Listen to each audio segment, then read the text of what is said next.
Welcome everyone to the storyless edition of Hotline Miami 2. So let's just jump right in. So I'm going to be talking a bit about the future of my channel. So what happened to the Strife and the other long-running Let's Plays is that my hard drive crashed and I lost a lot of footage. And then I lost really interest to the Let's Play thing. And while I didn't have any interest towards making Let's Plays, I started thinking how to make everything better. So what happened was, I basically decided to start anew, making only tight edits and leaving out the frustrating and boring parts, and only leaving the possible funny parts and the successes. And what better video to actually showcase that than Hotline Miami 2, which is one of my favorite games now. So let's get into the game. This is the first scene I'm going through. That wasn't wise at all. So while we're again killing the people, the news is that I might actually do reviews too. I actually recorded like 3 or 4 videos today, but all of them failed on some level. Some voices got left out, or music wasn't playing, something weird with Shadowplay. So I'm still using Shadowplay, and I am using Audacity now to record my voice. I'm either playing while recording, or like now, I'm recording later.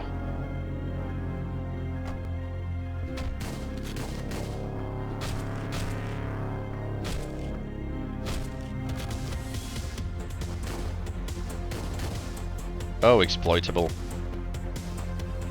I love how you can shoot this guy from behind that board.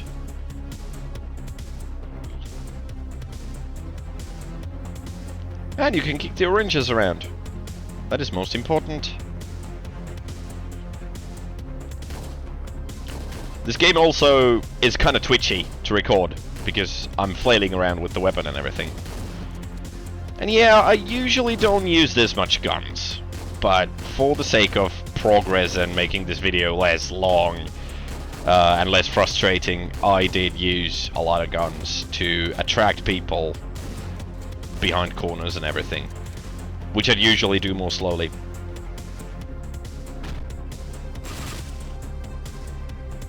Can I talk to you about Jesus?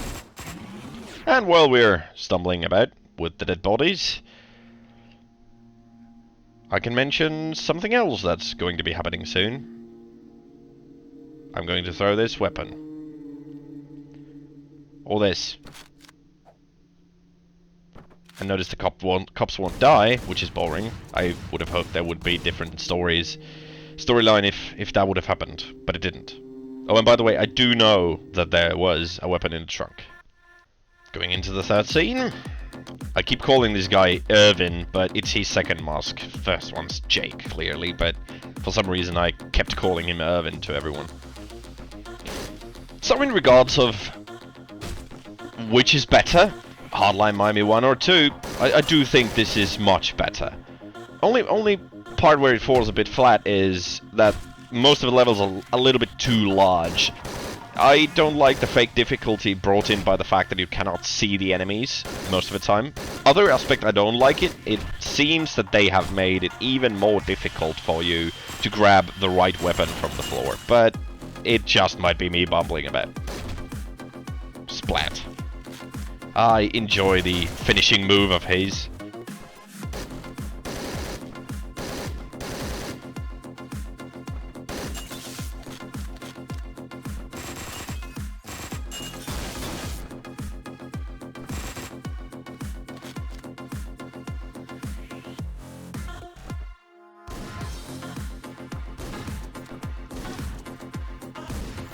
For a successful run, this was pretty damn chaotic. Oh, by the way, this is also the point when I realized I could throw things lethally with Jake, which I promptly opt not to do in favor of shooting around. So all the newcomers of the channel, welcome, and I hope none of you old viewers are pissed off about the fact that I never did finish Strife and never planned to. I lost interest in making that Let's Play happen, and I will not start again, surely. So, if you have any ideas of what games I should play, please let me know. Maybe try and play them, at least for a while. As long as it's not a AAA game, I'm not really interested in paying that much for a game most of the time, and I'm honestly not really a fan much. This is something you can do in multiple ways. I've no idea, does it really matter to the ending? Someone's probably going to comment on that and tell me, but you can either kill that guy and disregard the briefcase. You can disregard briefcase and that guy both, or you can shoot the guy and take the briefcase. You know, so you have choices of leaving him alive and taking or not taking the briefcase.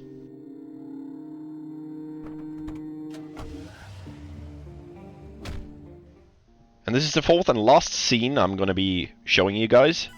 It's called Final Cut, and there's a little bit of story here, but the reason why I'm not showing you the story is because I want you to buy this game and enjoy the story and make your own assumptions of what is going on, and just... it's good. It's a little bit mindfucky, but it's very, very good. So, again, even better than in Hotline Miami 1, in my opinion. This is, by the way, the level I had most trouble with on the rerun of the game. Why did I wipe the saves for this, if I've played this game through? I didn't wipe them. I've never seen New Game Plus, because every time my computer crashes, Hotline Miami corrupts its saves, so I've actually played this game through 2 times now, and gotten to the halfway point at least like 3 times. And when it crashes, my computer does that often, it will lose all the save data, so I'm pretty familiar with these maps. Don't know why I can't do this map then.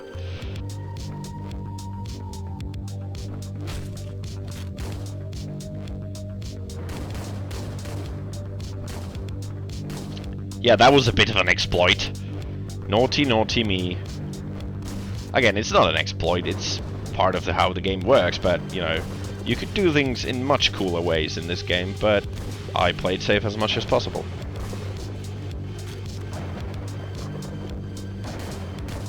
Just keep luring them into the trap.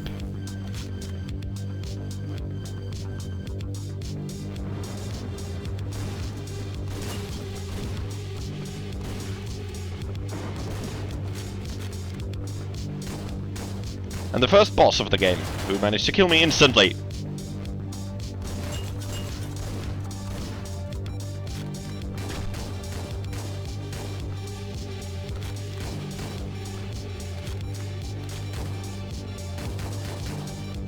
Do not try to rip his spine off when there are enemies nearby, you stupid man.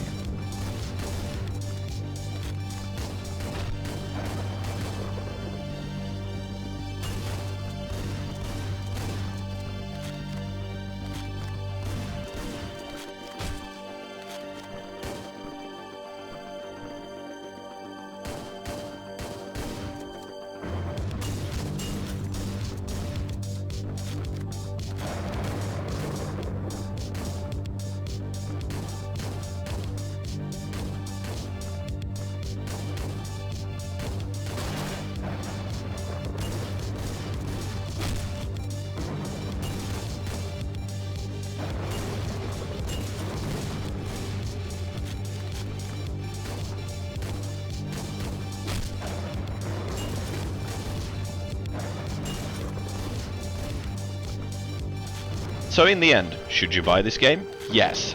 Should you care about the senseless violence? No, embrace it. It's a tribute to the old slasher flicks, so treat it as one. Also, this is the point where I lost the guy, the enemy, and I didn't find him from anywhere, so I just decided to push on. I thought, well, he would obviously be here, because this is where he went.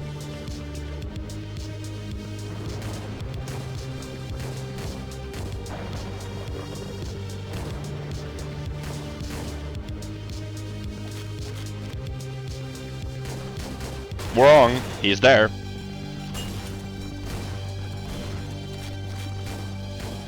Again, the doors, the enemies of everyone in Hotline Miami. You and the enemies alike. And there we go with the spine. Doors are true neutrals of this game. You are evil and the cops are good. And doors are true neutral. The doors do not discriminate, good or bad, they fuck your life up.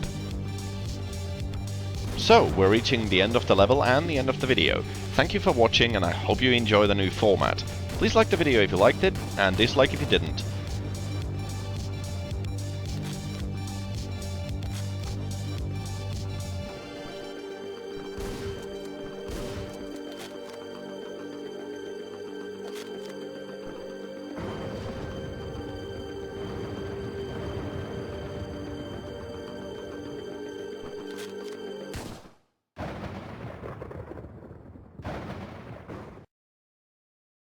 So, to celebrate my first new video with more critical editing, showing only the successes and random possible funny bits, have a compilation of me failing while trying to talk and play at the same time.